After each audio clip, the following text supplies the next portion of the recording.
Price lord praise lord. ಕರ್ತನಾಮಕ್ಕೆ ಸ್ತೋತ್ರವಾಗಲಿ. ಕೊಟ್ಟಿರತಕ್ಕಂಥ ಅವಕಾಶಕ್ಕಾಗಿ ನಾನು ಕರ್ತನಿಗೆ ಸ್ತೋತ್ರ ಹೇಳುವನಾಗಿದ್ದೀನಿ ಮತ್ತು ಎಲ್ಲರಿಗೆ ಯೇಸುವಿನ ನಾಮದಲ್ಲಿ ಒಂದನೇ ತಿಳಿಸ್ತಾ ಇದ್ದೀನಿ. ಹಲ್ಲೆಲೂಯ. ಆತನು ಒಳ್ಳೆಯ ದೇವರಾಗಿದ್ದಾರೆ. ಹಲ್ಲೆಲೂಯ. ಆತನು ಒಂದೊಂದು ದಿನವೂ ನಮ್ಮನ್ನು ಅದ್ಭುತವಾಗಿ ನಡೆಸ್ಕೊಂಡು ಬರ್ತದೆ. ಅದಕ್ಕಾಗಿ ನಾನು ಕರ್ತನಿಗೆ ಸ್ತೋತ್ರ ಹೇಳ್ತೇನೆ.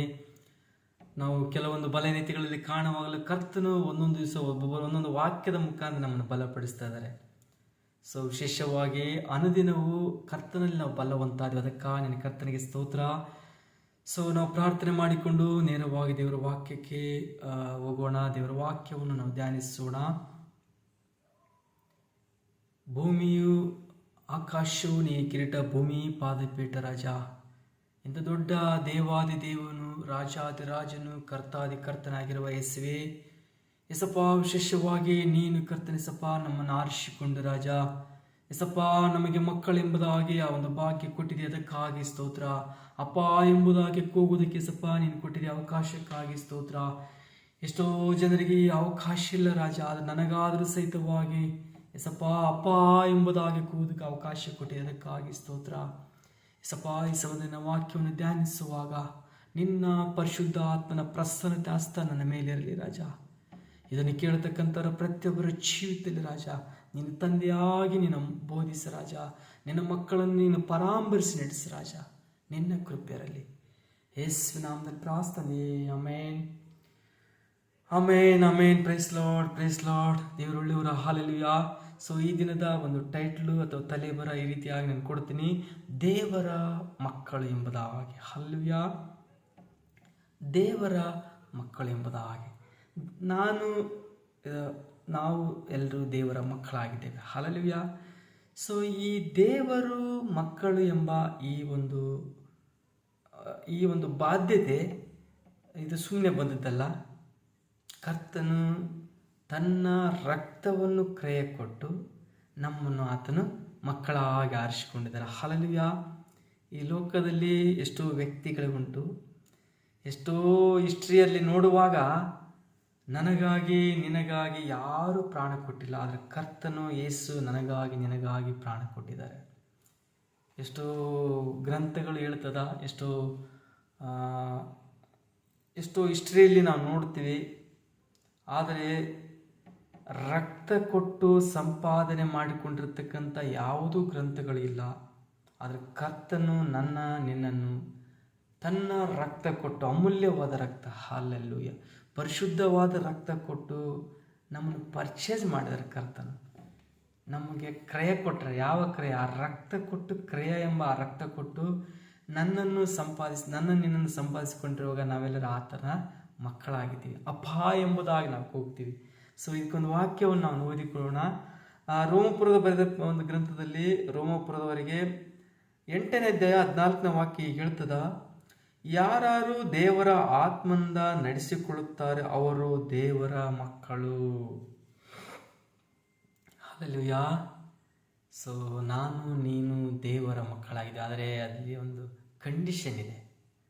ಯಾರ್ಯಾರು ದೇವರ ಆತ್ಮನಿಂದ ನಡೆಸಿಕೊಳ್ಳುತ್ತಾರೋ ಅವರು ದೇವರ ಮಕ್ಕಳು ಎಂಬುದಾಗಿ. ಸೊ ನೀನು ನಮ್ಮ ಜೀವಿತದಲ್ಲಿ ದೇವರ ಆತ್ಮನಿಂದ ನಡೆಸಲ್ಪಡ್ಬೇಕು ನಾವು.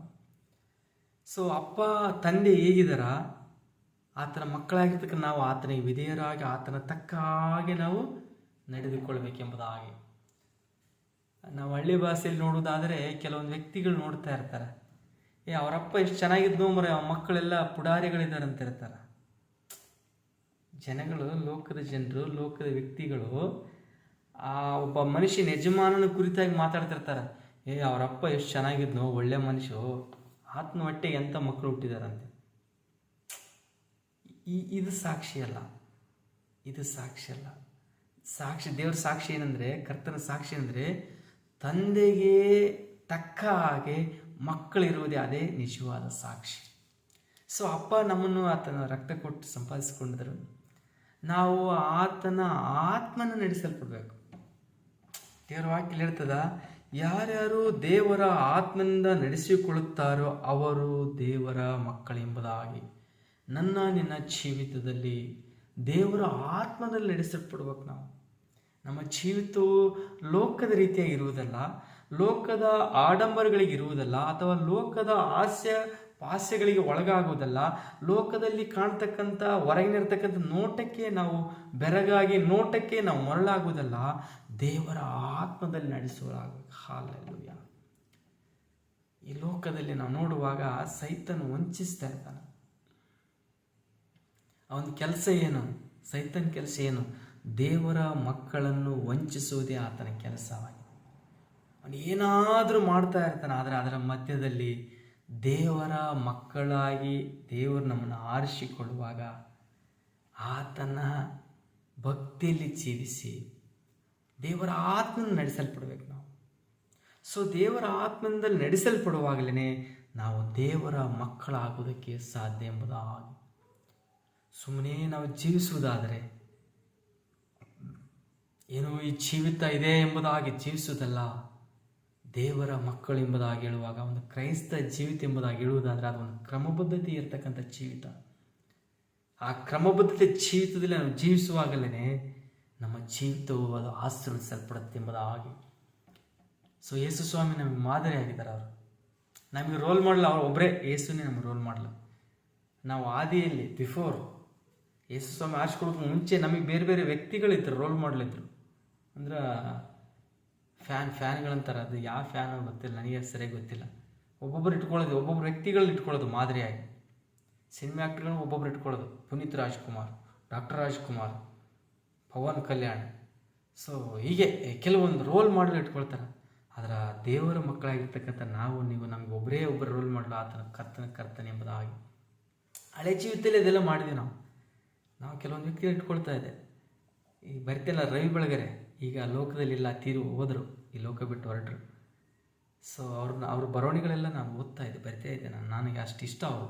ಯಾಕಂದ್ರೆ ಅವ್ರು ಈ ಕ್ರಿಮಿನಲ್ ವಿಷಯಗಳಿರುವಾಗ ನನಗೆ ಅದು ಭಾಳ ಅಟ್ರಾಕ್ಷನ್ ಇರ್ತಿತ್ತು. ಯಾಕಂದ್ರೆ ನನ್ನ ಜೀವಿತವೇ ಅದಕ್ಕೆ ಒಂಥರ, ನನ್ನ ಜೀವಿತ ವ್ಯತ್ಯಾಸವಾಗಿ ಹೋಗ್ತಾ ಇತ್ತು. ಪಾಪದಲ್ಲಿ ಹೋಗ್ತಾ ಇರುವಾಗ, ಈಗ ಉದಾಹರಣೆ ನಾನು ಪಾಪದಲ್ಲಿ ಹೋಗ್ತಾ ಇದ್ದೇನೆ ಅಂದ್ರೆ ನನಗೆ ಪಾಪಕ್ಕೆ ಸಂಬಂಧಪಟ್ಟತಕ್ಕಂಥ ವಿಷಯಗಳು ಸಿಕ್ಕರೆ ನನಗೆ ಖುಷಿ ಇರ್ತದೆ. ಸೊ ಆದರೆ ಈಗ ನಾವು ದೇವರ ಆತ್ಮನ ನಡೆಸಲ್ಪಡೋದು. ಯಾಕೆ? ನಾವು ದೇವರ ಮಕ್ಕಳು. ಹಾಲೆಲೂಯ.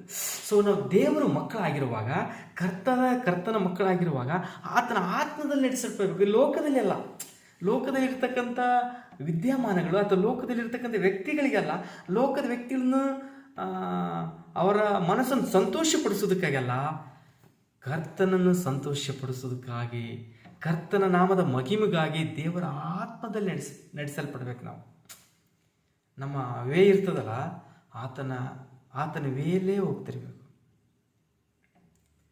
ಹಾಗೆ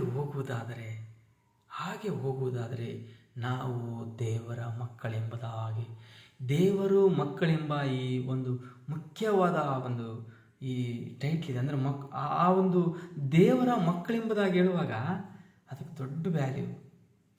ಈ ಲೋಕದಲ್ಲಿ ಎಷ್ಟೋ ಜನರು ನೋಡ್ರಿ, ನೀವು ಎಷ್ಟೋ ಜನರು ಇರ್ತಾರೆ ಲೋಕದಲ್ಲಿ, ಎಷ್ಟೋ ಜನರಿದ್ದಾರೆ. ನಾನು ದೇವ್ರ ಮಕ್ಕಳು ಅಂತ ಅವ್ರು ಹೇಳೋಕ್ಕಾಗಲ್ಲ. ಆದರೆ ನೀವು ಕರ್ತನ ಯೇಸು ಸ್ವಾಮಿ ಮಕ್ಕಳು ಮಾತ್ರ ನಾವು ದೇವ್ರ ಮಕ್ಕಳು ಅಂತ ಸಾಕ್ಷಿ ಕೊಡಿದೆ. ನಾವು ಯೇಸು ಸ್ವಾಮಿ ಮಕ್ಕಳಪ್ಪ ಅಂತ. ನಾವು ಹೋಗುವಾಗ ಎಲ್ಲೇ ಯಾರು ಭೇಟಿಯಾಗುವಾಗ, ಬ್ರದರ್ ನಾವು ದೇವ್ರ ಮಕ್ಕಳು ಬ್ರದರ್. ಸೊ ಆ ಸಂಬಂಧ ಬರ್ತದೆ. ಆದರೆ ಲೋಕದಲ್ಲಿ ಹಂಗಿರಲ್ಲ. ಸೊ ಒಂದು ಸರಿ ಇನ್ನೂ ನೆನಪಿದೆ, ಒಂದು ಇನ್ಸಿಡೆಂಟ್ ನೆನಪಿದೆ ನನಗೆ. ನಾವು ಚಿಕ್ಕವರಿದ್ದಾಗೆಲ್ಲ ನಾವು ಕುರಿಟೆಗೆ ಹೋಗ್ತಾ ಇದ್ವಿ. ಅಂದರೆ ಕುರಿಗಳು ಇದೆಯಲ್ಲ, ನಮ್ಮ ಕುರಿಗಳು ಹಸುಗಳೆಲ್ಲ ಇದೆ. ಸೊ ಹೊಲದಾಗೆಲ್ಲ ಹೋಗ್ತಾ ಇದ್ದೆ. ಹೋಗುವಾಗ ಒಂದು ಸಮಯದಲ್ಲಿ ನಾನು ಯೇಸು ಸ್ವಾಮಿ ನನ್ನ ಆರಿಸ್ಕೊಂಡಿದ್ರೆ ಆಲ್ರೆಡಿ. ಸೊ ಈ ದೇವ್ರ ಭಕ್ತಿಯಲ್ಲಿ ನಾನಿದ್ದೆ. ನಾನು ಹೆದರಿಕೊಳ್ಳಲ್ಲ. ನಾನು ಯೇಸು ಸ್ವಾಮಿ ಆರಿಸ್ಕೊಳ್ಳೋಕೆ ಮುಂಚೆ ಭಾಳ ಹೆದರಿಕೆ, ಪುಕ್ಕಲು ಮನುಷ್ಯ ನಾನು. ಈ ದೆವ್ವ ಬರ್ತದ, ಪಿಶಾಚಿ, ಇದಕ್ಕೆ ಭಯ ಪಡ್ತಕ್ಕಂಥ ಮನುಷ್ಯ. ಆದರೆ ಯೇಸು ಸ್ವಾಮಿ ಆರಿಸಿಕೊಳ್ಳುವಾಗ ನನಗೆ ಭಯ ಇಲ್ಲ. ಒಂದು ಸಮಯದಲ್ಲಿ, ರಾತ್ರಿ ಸಮಯದಲ್ಲಿ ಈ ಔಡ್ಲ ಅಂತಾರೆ. ಔಡ್ಲ ಅಂತಾರೆ ನಮ್ಮ ಭಾಷೆಯಲ್ಲಿ. ನಿಮ್ಮ ಭಾಷೆ ಏನಿರುತ್ತೆ, ಉತ್ತರ ಕನ್ನಡದಲ್ಲಿ ಔಡ್ಲ ಅಂತಾರೆ. ಅಂದ್ರೆ ಔಡ್ಲ ಎಲ್ಲ ನಮ್ಮ ತಾಯಿ ಏನು ಮಾಡಿಬಿಡ್ತು, ಅವನ್ನೆಲ್ಲ ಕಟ್ ಮಾಡಿ ಹೊಲ್ದಾಗ ಇಟ್ಟು ಬಂದಿದ್ಲು. ಅವೆಲ್ಲ ಒಂದು ಗೋಣಿ ಚೀಲಕ್ಕೆ ತುಂಬಿಬಿಟ್ಟು ಅಲ್ಲಿ ಹೊಲ್ದಲ್ಲಿ ಇಟ್ಟು ಬಂದ್ಲು. ಯಾಕೆ ನಮ್ಮ ತಾಯಿಗೆ ಅವ್ನು ತರೋಕ್ಕಾಗಲ್ಲ. ಸೊ ನನ್ನ ಹೊಲ್ದಾಗ ಇಟ್ಟಿದ್ರು. ನಾನು ಲೇಟಾಗಿತ್ತು, ಬಂದೆ. ನಾನು ಹೆದರಿಕೊಳ್ಳಲ್ಲ, ನಾನು ಹೋಗ್ಬಿಡ್ತೀನಿ. ಸೊ ಅದು ಅಡವಿ ನಮ್ಮ ಹೊಲದ ಹೆಸರೇ ಅಡವಿ ಹೊಲ. ಅಂದ್ರೆ ಅಲ್ಲಿ ಅಡವಿ ಹೊಲ ಅಂದರೆ ಅದು ಒಂಥರ ಗುಡದಲ್ಲಿರ್ತಕ್ಕಂಥ ಹೊಲ. ಸೊ ನಾನು ಬೈಕ್ ತೊಗೊಂಡೆ, ಸ್ಟಾರ್ಟ್ ಮಾಡಿದೆ, ಹೋದೆ. ನಾನು ಹೋಗ್ತಾ ಇದ್ದೆ ನಮ್ಮ ತಾಯಿಗೆ ಹೋಗ್ಬೇಕಾದ್ರೆ ನಮ್ಮ ತಾಯಿ ಬೇಡಪ್ಪ ಮಗ ಹೆದರ್ಕೊಂತೀನಿ ನೀನು ಬೇಡಪ್ಪ ಅಂದ. ಇಲ್ಲ ನಾನೇ ಯಾಕೆ ಹೆದರ್ಕೊಂಡ್ಲ, ನಾನು ಏನು ಅಂದ್ಕೊಂಡೆ ನೀನೇನು ದೇವ್ರ ಮಗನ ಅಂದ್ಲು ನಮ್ಮ ತಾಯಿ. ಸೊ ಪಾಯಿಂಟ್ ಬರ್ತೀನಿ ಅಂದರೆ, ಆ ವಿಷಯಕ್ಕೆ ಬರ್ತೀನಿ ಅಂದ್ರೆ, ನಮ್ಮ ತಾಯಿ ಹೇಳ್ತಾಗ ನಮ್ಮದು ನೀನೇನು ದೇವ್ರ ಮಗನ ಅಂತ ಕೇಳಿದ್ಲು. ಅಂದ್ರೆ ಅರ್ಥಷ್ಟೇ, ದೇವರು ಮಕ್ಕಳಿಗಿರ್ತಕ್ಕಂಥ ವ್ಯಾಲ್ಯೂ ನನ್ನ ತಾಯಿಗೆ ಯೇಸು ಯಾರಂತ ಗೊತ್ತಿಲ್ಲ, ನನ್ನ ತಾಯಿಗೆ ಯೇಸು ಸ್ವಾಮಿ ಬಗ್ಗೆ ಗೊತ್ತಿಲ್ಲ. ಆದರೆ ನನ್ನ ತಾಯಿ ಒಂದು ಸಾಕ್ಷಿ ಹೇಳ್ತಾಳೆ, ಏನಂತ, ನಾನು ನೈಟ್ ಕತ್ತಲಲ್ಲಿ ಹೋಗಿ ಬರ್ತೀನಿ ಅಂತ ಹೇಳಿದ್ರೆ ನೀನೇನು ಎದುರಿಕೊಳ್ಳಲ್ಲ ಅಂತೆಲ್ಲಪ್ಪ, ನೀನೇನು ದೇವ್ರ ಮಗನ ಅಂತ. ಅಂದರೆ ದೇವರ ಮಕ್ಕಳಿಗೆ ತಂದೆ ಆಗಿರ್ತಕ್ಕಂಥ ದೇವರ ಒಂದು ಬಲ, ತಂದೆ ಆಗಿರೋ ದೇವರ ಒಂದು ಹಸ್ತ, ದೇವರ ಒಂದು ಪ್ರಸನ್ನತೆ ಇರುವಾಗ ಎದುರಿಕೊಳ್ಳೋದಿಲ್ಲ ಎಂಬುದಾಗಿ. ಸೊ ಇಲ್ಲಿ ದೇವರ ವಾಕ್ಯ ಹೇಳ್ತದ, ದೇವರ ಆತ್ಮ ನಡೆಸಿಕೊಳ್ಳುವುದಾದರೆ ಅವರೇ ದೇವರ ಮಕ್ಕಳು ಎಂಬುದಾಗಿ. ಸೊ ನಾನು ನೀನು ಸಹಿತವಾಗಿ ದೇವರ ಆತ್ಮ ನಡೆಸಲ್ಪಡಬೇಕೆಂಬುದಾಗಿ, ನಡೆಸಲ್ಪಡುವಾಗ ನಾವು ದೇವರ ಮಕ್ಕಳಾಗ್ತೀವಿ ಎಂಬುದಾಗಿ. ಸೊ ಅವಾಗ ಇಲ್ಲಿ ಕೆಳಗಡೆ ವಾಕ್ಯಲ್ಲಿ ಹೇಳ್ತದ, ಸೊ ಮಕ್ಕಳಾಗಿದ್ದರೆ ಬಾಧ್ಯರಾಗಿದೆ, ದೇವರಿಗೆ ಬಾಧ್ಯರು, ಕ್ರಿಸ್ತನಿಗೆ ಬಾಧ್ಯರು. ಹೇಗೆಂದರೆ ಕ್ರಿಸ್ತನಿಗೆ ಸಂಭವಿಸಿದ ಬಾಧೆಗಳಲ್ಲಿ ನಾವು ಪಾಲುಗಾರರಾಗುವುದಾದರೆ ಆತನ ಮಹಿಮೆಗಳಲ್ಲಿ ಪಾಲುಗಾರರಾಗ್ತೆಂಬುದಾಗಿ. ಸೊ ಅಲ್ಲಿ 16ನೇ ವಾಕ್ಯ ಹೇಳ್ತದ, ಈ ಭಾವದಿಂದ ನಾವು ದೇವರನ್ನು ಅಪ್ಪ ತಂದೆ ಎಂದು ಕೂಗ್ತೀವಿ ಅಂತ. ಶ್ರೇಷ್ಠವಾದ ಭಾಗ್ಯ. ಈಗ ನಾವು ಹೋಗ್ತಾ ಇರ್ತೀವಿ, ರೋಡಲ್ಲಿ ಹೋಗ್ತಾ ಇರ್ತೀವಿ, ಎಲ್ರಿಗೂ ಅಪ್ಪ ಅನ್ನೋಕ್ಕಾಗುತ್ತಾ? ಉದಾಹರಣೆ ನಾವು ಈಗ ಹೋಗ್ತಾ ಇದ್ವಿ, ನನ್ನ ಮಗಳಿದ್ದಾಳೆ ಇಲ್ಲಿ ನನ್ನ ಪಕ್ಕದಲ್ಲಿ, ಸೊ ನನಗೆ ಮಾತ್ರ ಅಪ್ಪ ಅಂತ ಕರೀತಾಳೆ. ಆದರೆ ಇಲ್ಲಿ ಹೋಗ್ತಕ್ಕಂಥ ಪಕ್ಕದ ಅಪ್ಪ ಅಂತ ಕೂಗಿದ್ರೆ ನನಗೇನು ಅನಿಸ್ತದ, ಅವಳಿಗೆ ಆ ಮನುಷ್ಯನಿಗೆ ಹೇಗಾಗ್ತದ? ಸೊ ಅದೇ ರಿಲೇಷನ್ಶಿಪ್, ಅದೇ ನಿಜವಾದ ಒಂದು ಸಂಬಂಧ, ಅದೇ ನಮಗೆ ಕರ್ತನಿರ್ತಕ್ಕಂಥ ಸಂಬಂಧ. ಅಪ್ಪ ಎಂಬುದಾಗಿ ನಾವು ಕೂಗ್ತೀವಿ. ಯಾಕೆ? ಆತನು ನಿನ್ನನ್ನು ಆರಿಸಿಕೊಂಡಿದ್ದಾರೆ. ಅದು ಸುಮ್ಮನೆ ಆರಿಸಿಕೊಂಡಿಲ್ಲ, ತನ್ನ ರಕ್ತವನ್ನು ಕೈ ಕೊಟ್ಟು ಆರಿಸಿಕೊಂಡಿರುವಾಗ ನಾವೇನು ಮಾಡ್ಬೇಕಂತ, ದೇವರ ಆತ್ಮದಲ್ಲಿ ನಡೆಸಬೇಕು. ದೇವರ ಆತ್ಮದಲ್ಲಿ ನಡೆಸುವಾಗಲೇ ನಾವು ಆತನಿಗೆ ಮಕ್ಕಳಾಗೋದಕ್ಕೆ ಸಾಧ್ಯವಾಗ್ತದೆ. ಹಲ್ಲೆಲೂಯಾ. ದೇವರು ಮಕ್ಕಳೆಂಬುದಾಗಿ ಹೇಳುವಾಗ ನಾವು ಆತನ ಕೃಪೆಯಲ್ಲಿ ನಾವು ನಡೆಸಲ್ಪಡುವಾಗ, ಆತನ ಪರಿಶುದ್ಧಾತ್ಮ ಪ್ರಸಾದ ನಡೆಸಲ್ಪಡುವಾಗ, ಆ ಒಂದು ಭಾವದಿಂದ ನಾವೇನಂತೀವಿ, ಅಪ್ಪ ಅಂತ ಕೂಗ್ತೀವಿ. ನಮಗೆ ಕಷ್ಟಗಳು ಬರುವಾಗ, ದುಃಖಗಳು ಬರುವಾಗ ನಾವು ಪ್ರಾರ್ಥಿಸುವಾಗ ಏನಂತೀವಿ, ಅಪ್ಪ ತಂದೆ. ಏನಂತ? ಅಪ್ಪ ತಂದೆ. ಮೇಲೆ ನೋಡ್ತೀವಿ ಯಾರನ್ನೇ? ತಂದೆ ಆಗಿರ್ತಕ್ಕಂಥ ಅಪ್ಪನನ್ನು ನಾವು ನೋಡ್ತೀವಿ. ಸೊ ಹಾಗಾಗಿ ನಿನ್ನ ಜೀವಿತದಲ್ಲಿ ನಾವು ಅಪ್ಪನ ತಂದೆಯಾಗಿ ನೋಡಬೇಕಾದ್ರೆ ನಾವು ದೇವರ ಆತ್ಮನ ರೀತಿಯಾಗಿ ನಡೆಸಲ್ಪಡಬೇಕೆಂಬುದಾಗಿ ದೇವರ ವಾಕ್ಯ ಹೇಳ್ತದ. ದೇವರ ಆತ್ಮ ನಡೆಸಿಕೊಳ್ಳುವಾಗಲೇ ಅವರೇ ದೇವರ ಮಕ್ಕಳು ಎಂಬುದಾಗಿ. ಇನ್ನೊಂದು ವಾಕ್ಯಗಳನ್ನು ಓದಿಕೊಳ್ಳೋಣ, ಸಮಯ ಹೋಗ್ತಾ ಇದೆ. ಇನ್ನೊಂದು ವಾಕ್ಯವನ್ನು ನಾವು ಓದಿಕೊಳ್ಳೋಣ. ಇನ್ನೊಂದು ವಾಕ್ಯ ಮತ್ತಾಯ ಬರೆದ ಒಂದು ಗ್ರಂಥ 5:9 ವಾಕ್ಯ ಹೇಳ್ತದ, ಸಮಾಧಾನ ಪಡಿಸುವರು ಧನ್ಯರು, ಅವರು ದೇವರ ಮಕ್ಕಳು ಎನಿಸಿಕೊಳ್ಳುವರು ಎಂಬುದಾಗಿ. ಸೊ ನೀವು ಏನಂತ ಸಮಾಧಾನ ಪಡಿಸೋರ ಆಗಿರ್ಬೇಕಂತ ನಾವು ಜಗಳ ಎಬ್ಬಿಸುವರಾಗಬಾರ್ದು. ಈ ವಾಕ್ಯವನ್ನು ಕೇಳ್ತಕ್ಕಂಥ ಪ್ರತಿಯೊಬ್ಬರು, ಸೊ ನಾವು ಇನ್ನೊಬ್ಬರ ಜೀವಿತದಲ್ಲಿ, ಇನ್ನೊಂದು ಕುಟುಂಬದಲ್ಲಿ, ಇನ್ನೊಂದು ಸ್ಥಳದಲ್ಲಿ ಜಗಳ ಎಬ್ಬಿಸುವರಾಗಬಾರ್ದು. ನಾವು ಜಗಳ ಎಬ್ಬಿಸುವುದಾದರೆ ನಾವು ದೇವರ ಮಕ್ಕಳಲ್ಲ. ನಾವೇನು ಪಡಿಸ್ಬೇಕಂತ? ಸಮಾಧಾನ ಪಡಿಸುವರು ಧನ್ಯರು, ಅವರು ದೇವರ ಮಕ್ಕಳೆನಿಸಿಕೊಳ್ಳುವರು ಎಂಬುದಾಗಿ. ಎಷ್ಟೋ ಜನರು ಕಷ್ಟ, ದುಃಖ, ಚಿಂತೆ, ವೇದನೆ ಅಥವಾ ನಾನಾ ವಿಧ ಸಮಸ್ಯೆಗಳನ್ನು ಬರುವಾಗ ನಾವೇನು ಮಾಡ್ಬೇಕಂತ? ಅವ್ರನ್ನ ಸಮಾಧಾನ ಪಡಿಸ್ಬೇಕಂತ. ನಾವು ಸಮಾಧಾನ ಪಡಿಸುವುದಾದರೆ, ನಾವು ದೇವರ ಆತ್ಮನ ನಡೆಸಲ್ಪಡುವುದಾದರೆ ನಾವು ದೇವರ ಮಕ್ಕಳಾಗ್ತೀವಿ ಎಂಬುದಾಗಿ. ಸೊ ನಾವು ಯಾವ ದೇವರ ಮಕ್ಕಳಾಗ್ತೀವಿ? ಅಪ್ಪ ತಂದೆ ಎಂಬುದಾಗಿ ನಾವು ಕೂಗ್ತೀವಿ, ಸರಿಯೇ. ಅಪ್ಪ ಎಂಬುದಾಗಿ ಕೂಗು ಆತನ ಕರ್ತನ ನಮ್ಮ ಕೂಗನ್ನು ಕೇಳ್ತಾರ. ಆದರೆ ನಾವು ದೇವರ ಆತ್ಮನ ನಡೆಸಲ್ಪಡಬೇಕು. ಅದಲ್ಲದೆ ನಾವು ಸಮಾಧಾನ ಪಡಿಸೋರಾಗಿರಬೇಕು. ನಾವು ದೇವ್ರ ಮಕ್ಕಳಾಗಿರುವಾಗ ನಮ್ಮಲ್ಲಿ ಚಿಕ್ಕ ಪುಟ್ಟ ಸಮಸ್ಯೆಗಳು ಬರ್ತದ, ಚಿಕ್ಕ ಪುಟ್ಟ ಕೊರತೆಗಳು ಬರ್ತದ.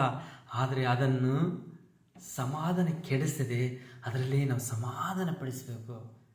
ಎಷ್ಟೋ ಜನರು ನಮ್ಮಲ್ಲಿ ಕೆಲವೊಂದು ಕೊರತೆಗಳು ಹೇಳುವಾಗ ಕೆಲವೊಬ್ಬರು ಜನರು ಕೊರತೆ ಹೇಳ್ತಿರ್ತಾರೆ. ಅವ್ರದ್ದು ಜೀವಿತವೇ ಕೊರತೆ ಆಗಿರ್ತದ. ಅವ್ರಿಂಗ ಅವ್ರಿಂಗ ಈ ವಿಷಯ ಕೇಳುವಾಗ ನಾನಂತೀನಿ, ಅವ್ರು ಹಿಂಗಿರ್ಲಿ ಇವ್ರು ಹಂಗಿರ್ಲಿ, ನೀನು ಹೆಂಗಿದೀಯ? ಫಸ್ಟ್ ನೀನು ಸರಿಯಾಗಿರು, ಇವ್ರು ಉಳ್ದದ್ದು ಬಿಟ್ಬಿಡು. ಫಸ್ಟ್ ನೀನು ಸರಿಯಾಗಿರು. ಯಾಕೆಂತೇಳಿ ನೀನು ದೇವ್ರ ಮಗ, ನೀನು ದೇವ್ರ ಮಗಳು, ನೀನು ದೇವ್ರ ಮಗಳಾಗಿರೋದ್ರಿಂದ ನೀನು ಸರಿಯಾಗಿರು. ಇನ್ನೊಬ್ಬರ ಬಗ್ಗೆ ಹೇಳೋದು ಬಿಟ್ಬಿಡು, ಇನ್ನೊಬ್ಬರ ಬಗ್ಗೆ ನೀನು ಆಡಿಕೊಳ್ಳೋದು ಬಿಟ್ಟುಬಿಡು. ಇನ್ನೊಬ್ಬರ ಬಗ್ಗೆ ನೀನು ಯಾವಾಗ ಆಡಿಕೊಳ್ತಾ ಹೋಗ್ತೀಯ ನಿನಗೆ ಸಮಾಧಾನ ಇರಲ್ಲ, ಅವರಿಗೆ ಸಮಾಧಾನ ಇರಲ್ಲ. ದೇವರ ವಾಕ್ಯಲ್ಲಿ ಹೇಳ್ತದ, ಸಮಾಧಾನ ಪಡಿಸೋರು ಧನ್ಯರು, ಅವರು ದೇವರ ಮಕ್ಕಳೆನಿಸಿಕೊಳ್ತಾರೆ ಎಂಬುದಾಗಿ. ಸಮಾಧಾನ, ಇನ್ನೊಬ್ಬರ ಸಲ ನೀನು ಯಾಕೆ ಸಮಾಧಾನ ಕೆಡಿಸ್ಕೊಳ್ತೀಯ? ಇನ್ನೊಬ್ಬರ ವಿಷಯಕ್ಕಾಗಿ ನೀನು ಯಾಕೆ ಅಸಮಾಧಾನ ಪಡ್ತೀಯ? ಅವ್ರು ಲೆಕ್ಕ ಒಪ್ಪಿಸ್ತಾರೆ, ಬಿಟ್ಟುಬಿಡು. ನಿಂದು ನೀನು ಲೆಕ್ಕ ಒಪ್ಪಿಸು ಕರ್ತನಿಗೆ, ನೀನು ಲೆಕ್ಕ ಒಪ್ಪಿಸು ಕರ್ತನಿಗೆ, ದೇವರು ಲೆಕ್ಕ ಕೇಳುತ್ತಾನೆ ಎಂಬುದಾಗಿ. ಯಾಕಂತೇಳಿ ಆತನ ಮಕ್ಕಳು ನಾವಾಗಿರುವಾಗ, ದೇವರ ಆತ್ಮನ ನಡೆಸಲ್ಪಡುವಾಗ, ದೇವರ ಭಕ್ತಿಯಲ್ಲಿ ನಾವು ಜೀವಿಸುವಾಗ ನಾವು ಸಮಾಧಾನ ಪಡಿಸುವವರಾಗಿರಬೇಕು. ಹಲ್ಲೆಲೂಯಾ. ನಾವು ಸಮಾಧಾನ ಪಡಿಸುವಾಗಲೇ ದೇವರು ನಮ್ಮನ್ನು ಆಶ್ರಯಿಸ್ತಾರೆ ಎಂಬುದಾಗಿ. ದೇವರ ಆತ್ಮದಲ್ಲಿ ನಡೆಸುವವರಾಗಿರಬೇಕು ಮತ್ತು ನಾವು ಸಮಾಧಾನ ಪಡಿಸುವವರಾಗಿರಬೇಕು. ಒಂದು ವೇಳೆ ನಾವು ಸಮಾಧಾನ ಪಡಿಸದಿದ್ದರೆ ದೇವರು ಇನ್ನೊಂದು ವಾಕ್ಯವನ್ನು ಓದಿ ಮುಗಿಸ್ಕೊಳ್ಳೋಣ, ಸಮಯ ಹೋಗ್ತಾ ಇದೆ. ಇನ್ನೊಂದು ವಾಕ್ಯ ನಾವು ನೋಡುವುದಾದರೆ ಅದೇ ಮತ್ತಾಯದಲ್ಲಿ 12ನೇ ಅಧ್ಯಾಯ 35, 36, 37 ನೋಡಿಕೊಳ್ಳೋಣ. ಹಲ್ಲೆಲೂಯಾ. ಮತ್ತಾಯ 12ನೇ ಅಧ್ಯಾಯ 36, 37. ಇದಲ್ಲದೆ ನಾನು ನಿಮಗೆ ಹೇಳುವುದೇನೆಂದರೆ, ಮನುಷ್ಯರು ಸುಮ್ಮನೆ ಆಡುವ ಪ್ರತಿಯೊಂದು ಮಾತಿನ ವಿಷಯವಾಗಿ ನ್ಯಾಯ ವಿಚಾರಣೆಯ ದಿನದಲ್ಲಿ ಉತ್ತರ ಕೊಡಬೇಕು. ನಿನ್ನ ಮಾತುಗಳಿಂದಲೇ ನೀತಿವಂತನನ್ನು ತೀರ್ಪು ಹೊಂದುವಿ, ನಿನ್ನ ಮಾತುಗಳಿಂದಲೇ ಅಪರಾಧಿ ಎಂದು ತೀರ್ಪು ಹೊಂದುವಿ. ಹಲ್ಲೆಲೂಯಾ. ಇದನ್ನು ಕೇಳ್ತಕ್ಕಂಥ ದೈವ ಜನರೇ, ಇದನ್ನು ಕೇಳ್ತಕ್ಕಂಥ ನನ್ನ ಪ್ರೀತಿಯ ಅಕ್ಕ, ಅಣ್ಣ, ತಮ್ಮಂದಿರೇ, ದೇವರು ಹೇಳ್ತಾ ಅದರಲ್ಲಿ ನೀನಾಡುವ ಮಾತಿನಿಂದಲೇ ನ್ಯಾಯ ವಿಚಾರಣೆಗೆ ಒಳಗಾಗಬೇಕಾಗ್ತದೆ. ಇಲ್ಲಿ ದೇವರಿಗೆ ಸ್ಪಷ್ಟ ಹೇಳ್ತದೆ, ನಿನ್ನ ಮಾತುಗಳಿಂದಲೇ ನೀನು ನೀತಿವಂತನಿಂದ ತೀರ್ಪು ಅಂತೀಯ, ನಿನ್ನ ಮಾತಿನಿಂದಲೇ ನೀನು ನ್ಯಾಯ ವಿಚಾರಣೆಗೆ ಉತ್ತರ ಕೊಡಬೇಕೆಂಬುದಾಗಿ. ಹಾಗಾಗಿ ದೇವರ ಆತ್ಮನ ನಡೆಸಲ್ಪಡ್ತಕ್ಕಂಥ ನಾವು ಅಸಮಾಧಾನಕ್ಕೆ ಕಾರಣರಾಗದೆ, ಅವಿದ್ಯರಾಗಿ ಕಾರಣರಾಗದೆ, ಈ ಲೋಕದ ರೀತಿಯಾಗಿ ನಾವು ಜೀವಿಸದೆ, ಈ ಲೋಕದ ವಿಷಯಗಳಿಗೆ, ಹಾಸ್ಯ ಭೋಗಳಿಗೆ ನಾವು ಒಳಗಾಗದೆ, ದೇವರ ಆತ್ಮ ನಡೆಸುವವರಾಗಿ, ದೇವರ ಕೃಪೆಯಲ್ಲಿ ನಡೆಸುವವರಾಗಿ, ಒಬ್ಬರನ್ನೊಬ್ಬರು ನಾವು ಪ್ರೋತ್ಸಾಹಪಡಿಸುತ್ತಾ, ಒಬ್ಬರಿಗೊಬ್ಬರಿಗಾಗಿ ನಾವು ಪ್ರಾರ್ಥನೆ ಮಾಡುತ್ತಾ, ಒಬ್ಬರನ್ನೊಬ್ಬರು ಕರ್ತನಲ್ಲಿ ನಾವು ಬೆಳೆಸುತ್ತಾ, ಒಬ್ಬರನ್ನೊಬ್ಬರು ಸಮಾಧಾನ ಪಡಿಸುವವರಾಗಿ ನಾವು ಜೀವಿಸುವಾಗಲೇ ದೇವರು ನಮ್ಮನ್ನು ಆಶ್ರಯಿಸ್ತಾರೆ ಎಂಬುದಾಗಿ ದೇವರ ವಾಕ್ಯ ಕೇಳುವಾಗ. ಇದರಲ್ಲಿ ನಾನು ನಿಮಗೆ ಹೇಳುವುದೆಂದರೆ, ಮನುಷ್ಯರೇ ಸುಮ್ಮನೆ ಆಡುವ ಪ್ರತಿಯೊಂದು ಮಾತಿನ ವಿಷಯವಾಗಿ ದೇವರ ವಾಕ್ಯ ಭಾಳ ಖಂಡಿಸ್ತದೆ. ದೇವ್ರ ವಾಕ್ಯ ಅದು ಕತ್ತಿಗಿಂತ ಮೊನಚಾಗಿರ್ತದಂತ. ಇಲ್ಲಿ ಹೇಳ್ತದ, ಮನುಷ್ಯರು ಸುಮ್ಮನೆ ಆಡುವ ಪ್ರತಿಯೊಂದು ಮಾತಿನ ವಿಷಯವಾಗಿ ನ್ಯಾಯ ವಿಚಾರಣೆಯಲ್ಲಿ ದಿನದಲ್ಲಿ ಉತ್ತರ ಕೊಡಬೇಕು. ನಮ್ಮಿಂದ ಆಡ್ತಕ್ಕಂಥ ಒಂದೊಂದು ಮಾತುಗಳು ಕರ್ತನಿಗೆ ಲೆಕ್ಕ ಕೊಡಬೇಕು. ನಾವು ಏನು ಆಡ್ತೀವಿ ಎಚ್ಚರಿಕೆ ಉಳ್ಳವರಾಗಿ ಆಡಬೇಕು. ನಾವು ಆಡ್ತಕ್ಕಂಥ ಒಂದೊಂದು ಮಾತಿನ ವಿಷಯ ಇಲ್ಲಿ ಹಿಂಗೆ ಬರೆದಿದೆ. ಇದು ಲೋಕದ ಜನರಿಗೆ ಬರೆದಿಲ್ಲ, ದೇವರ ಮಕ್ಕಳಿಗೆ ಬರೆದಿರೋದು. ಇದು ಲೋಕದ ಜನರಿಗೆ ಬರೆದಿಲ್ಲ, ದೇವರ ಮಕ್ಕಳಿಗೆ ಬರೆದ. ಇದರಲ್ಲಿ ನಾನು ನಿಮಗೆ ಹೇಳೋದೇನು, ಮನುಷ್ಯರು ಸುಮ್ಮನೆ ಆಡುವ ಪ್ರತಿಯೊಂದು ಮಾತಿನ ವಿಷಯವಾಗಿ ನ್ಯಾಯ ವಿಚಾರಣೆಯಲ್ಲಿ ಉತ್ತರ ಕೊಡಬೇಕು. ಮತ್ತೆ ಮುಂದೆ 37 ವಾಕ್ಯ ಹೇಳ್ತದ, ನಿನ್ನ ಮಾತುಗಳಿಂದಲೇ ನೀತಿವಂತನೆಂದು ತೀರ್ಪು ಹೊಂದುವಿ, ನಿನ್ನ ಮಾತುಗಳಿಂದಲೇ ಅಪರಾಧಿ ಎಂದು ನೀನು ತೀರ್ಪು ಹೊಂದುವಿ ಎಂಬುದಾಗಿ. ನಾವು ಆಡ್ತಕ್ಕಂಥ ಒಂದೊಂದು ಮಾತಿನಿಂದಲೇ ನಾವು ನೀತಿವಂತರಾಗ್ತೀವಿ ಮತ್ತು ಅಪರಾಧಿ ಎಂಬುದಾಗಿ. ಆದರೆ ತೀರ್ಮಾನ ನಿನ್ನ ಕೈಯಲ್ಲಿದೆ. ನಿನ್ನ ಜೀವಿತದಲ್ಲಿ ದೇವರು ಆರಿಸಿಕೊಂಡಿರುವಾಗ, ದೇವರು ತನ್ನ ರಕ್ತ ಕೊಟ್ಟು ಸಂಪಾದಿಸಿಕೊಂಡಿರುವಾಗ, ಆತನು ನಮ್ಮನ್ನು ತನ್ನ ಮಕ್ಕಳಾಗಿ ಆರಿಸಿಕೊಂಡಿರುವಾಗ, ಅಪ್ಪ ಎಂಬುದಾಗಿ ಹೋಗ್ತಕ್ಕಂಥ ನಾವು ಸಹಿತವಾಗಿ ಮೊದಲಾಗಿ ನಾವು ದೇವರ ಆತ್ಮನಲ್ಲಿ ನಡೆಸಲ್ಪಡಬೇಕು. ದೇವರ ಆತ್ಮ ನಡೆಸಲ್ಪಡುವಾಗ ಲೋಕದ ಎಲ್ಲವನ್ನು ನಾವು ತಳ್ಳಿ ಬಿಡಬೇಕು. ಲೋಕದ ಆಸೆಪಾಸೆಗೆ ಒಳಗಾಗದೆ ದೇವರ ಆತ್ಮ ನಡೆಸಲ್ಪಟ್ಟು ಮತ್ತು ದೇವರ ಆತ್ಮ ನಡೆಸಲ್ಪಡುವಾಗಲೇ ನಾವು ಸಮಾಧಾನ ಪಡಿಸುವವರಾಗಿರಬೇಕು. ಸಮಾಧಾನ ಪಡಿಸುವಾಗಲೇ ನಾವು ದೇವರ ಮಕ್ಕಳೆಂಬುದಾಗಿ, ನಾವು ಧನ್ಯರೆಂಬುದಾಗಿ ದೇವರು ನಮ್ಮನ್ನು ಆಶೀರ್ವದಿಸ್ತಾರೆ. ಮತ್ತು ಒಂದು ವೇಳೆ ನಾವು ಆಡ್ತಕ್ಕಂಥ ಮಾತುಗಳು ವ್ಯತ್ಯಾಸವಾಗಿರುವುದಾದರೆ, ಇದನ್ನು ಕೇಳ್ತಕ್ಕಂಥ ಪ್ರತಿಯೊಬ್ಬರ ಜೀವಿತದಲ್ಲಿ ದೇವರು ತಿಳಿಸ್ದಾದರೆ, ನಿನ್ನ ಮಾತುಗಳು ಹೌದಂದ್ರೆ ಹೌದಂತೇಳು, ಅಲ್ಲಂದ್ರೆ ಅಲ್ಲಂತೇಳು, ಹೆಚ್ಚಿಂದ ಏನು ಹೇಳಬೇಡ. ನಿನ್ನ ಮಾತಿನಿಂದಲೇ ನೀನು ನೀತಿವಂತನಾಗ್ತೀಯ, ನಿನ್ನ ಮಾತಿನಿಂದಲೇ ನೀನು ತೀರ್ಪು ಅಂತೀಯ, ನೀನು ಎಚ್ಚರಿಕೆಯಾಗಿರು ಎಂಬುದಾಗಿ. ನಮ್ಮ ಬಾಯಿಂದ ಬರ್ತಕ್ಕಂಥ ಒಂದೊಂದು ಮಾತುಗಳು ಅವು ಆಶೀರ್ವಾದ ಮಾತುಗಳಾಗಿರಬೇಕು, ಅವು ಶಾಪದ ಮಾತುಗಳಾಗಿರದೆ ದೇವರಿಗೆ ವಿಧೇಯರಾಗಿ ನಾವು ಜೀವಿಸೋಣ. ಹಲ್ಲೆಲೂಯಾ. ಸ್ತೋತ್ರಿಸಪ್ಪ, ಈ ವಾಕ್ಯವನ್ನು ಆಶ್ರಯಿಸ ರಾಜ. ಸಪ್ಪ, ಈ ವಾಕ್ಯವನ್ನು ಕೇಳ್ತಕ್ಕಂಥ ಪ್ರತಿಯೊಬ್ಬರ ಜೀವಿತದಲ್ಲಿ ರಾಜ, ದೇವರು ಮಕ್ಕಳು ಯಾರು ಎಂಬುದಾಗಿ ಎಸಪ್ಪ ನೀನು ಅದ್ಭುತವಾಗಿ ನೀನು ಮಾತಾಡಿದೆ, ನಮ್ಮನ್ನು ಬಲಪಡಿಸಿ ಇದನ್ನು ಕೇಳ್ತಕ್ಕಂಥ ಪ್ರತಿಯೊಬ್ಬರ ಜೀವಿತದಲ್ಲಿ ರಾಜ ನೀನು ಅದ್ಭುತವಾಗಿ ನಡೆಸು ರಾಜ. ನಿನ್ನ ಕೃಪೆಯಲ್ಲಿ ಯೇಸು ನಾಮದಲ್ಲಿ ಪ್ರಾರ್ಥನೆ. Amen, amen, amen. Praise lord, praise lord.